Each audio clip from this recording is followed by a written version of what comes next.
With all the problems over there, are we missing an even bigger problem right here? Hello, everyone. I'm Charles Pan, in for Neil Cavuto.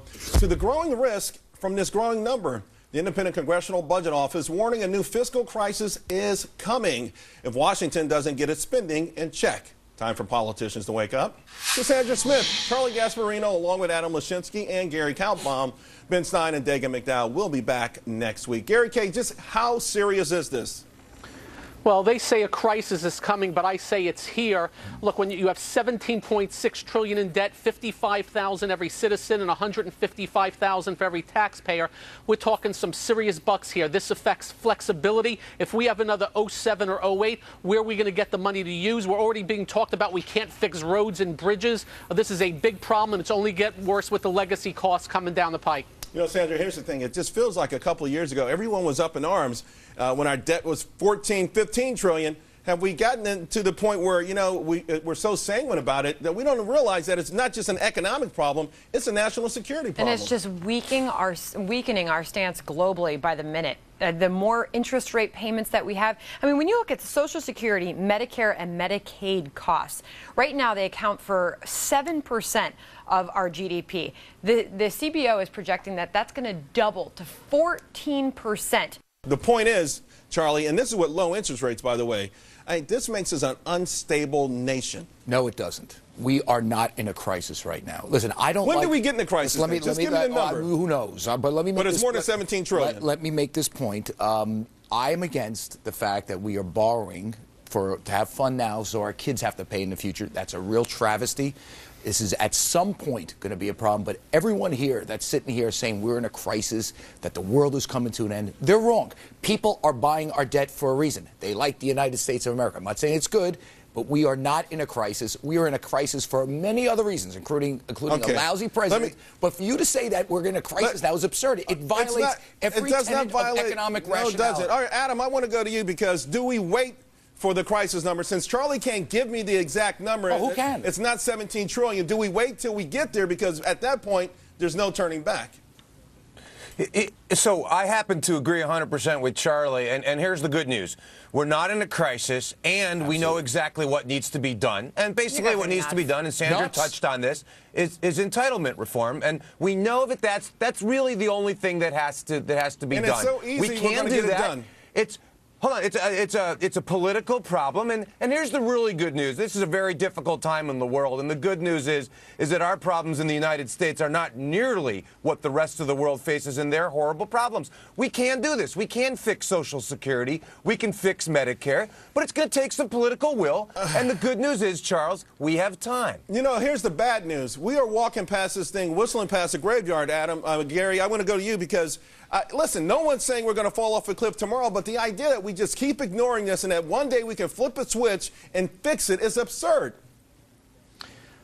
Just look at the little ticking clock on a daily basis, my friend. Look, I read last week that the reason why the 10-year is down to 2.5% is China's buying the living daylights out of it.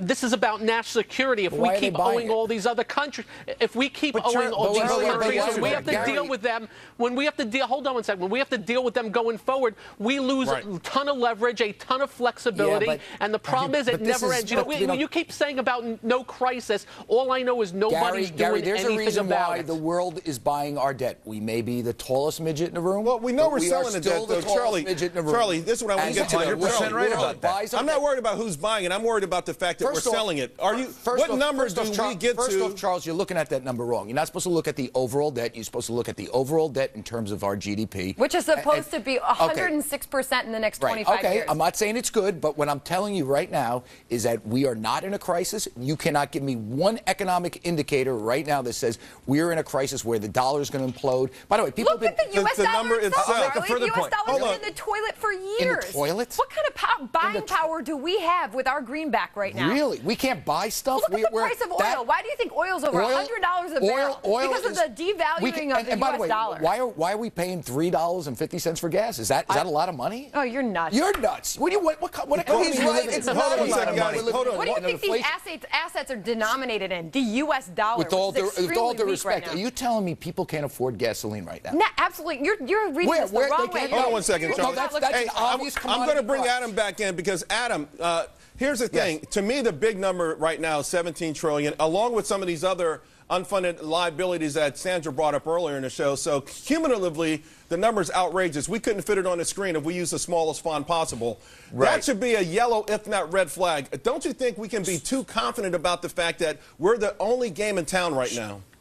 Sure. No, I mean, we should never be too confident about anything. And I think, I think you made that point well at the outset, which is that this certainly is a problem. It certainly could come due and will come due. But I want to point out, we made it through a terrible financial crisis that was the second worst crisis since the Great Depression. In part by using more debt, right? In part by printing more money. And we made it through fine. The U.S. economy is sound. Could it be better? Charles. Absolutely. Charles, Should we address this? I'm sure the people on this panel, Sandra included, have been talking about the implosion of the dollar and that the economy was going to go, that we're going to have massive inflation ever since the Fed started printing money. And guess what? It's not happening. But it's easy for you to talk about. It's easy for you to talk about the strength of the U.S. consumer buying power when you make money like you do, Charlie. Sandra, it is not. I'm going to bring in Gary Kay because Gary Kay, here's the thing. We've all been talking about it, but we're all relatively young. I mean, the sense that it hasn't happened yet, so it won't ever happen, is kind of nuts. We're not saying that, though. All right, Gary Kay, your point. Look, let me just say this. We're talking about, oh, the economy's better. It's on the back of another $6 or $7 trillion in debt. It's on the back of the Fed printing $4 trillion. Just remember one thing. They've manipulated interest rates down to where they are right now. What if they lose control of interest rates? The cost of that debt's going to skyrocket, and then doubly look out. I'm just worried. Which is why they've signaled. I don't know what date it is. I don't know what number it's going to be. All I know is debt has always killed countries longer term. But Gary, I mean, your points are valid, but you're looking at it through a cup half empty. The cup half full is they managed the crisis, and furthermore, they've signaled very clearly they intend to reverse course. This is great news. We're on the right track. I don't know if we're on the right track, Adam, but I will say this. The solutions are there, okay? And the people that are running around saying that the world is coming to an end, Charlie, the solutions are there. It takes some political will. Right. It takes the American people, by the way, Charles, to vote one party in office. Because the American people, I'm going to bring Sandra in on this. I'm talking about your topic. It's a political problem the American people here's the thing, though, Sandra, won't fess up to. If we can't make the sacrifices now, who's we?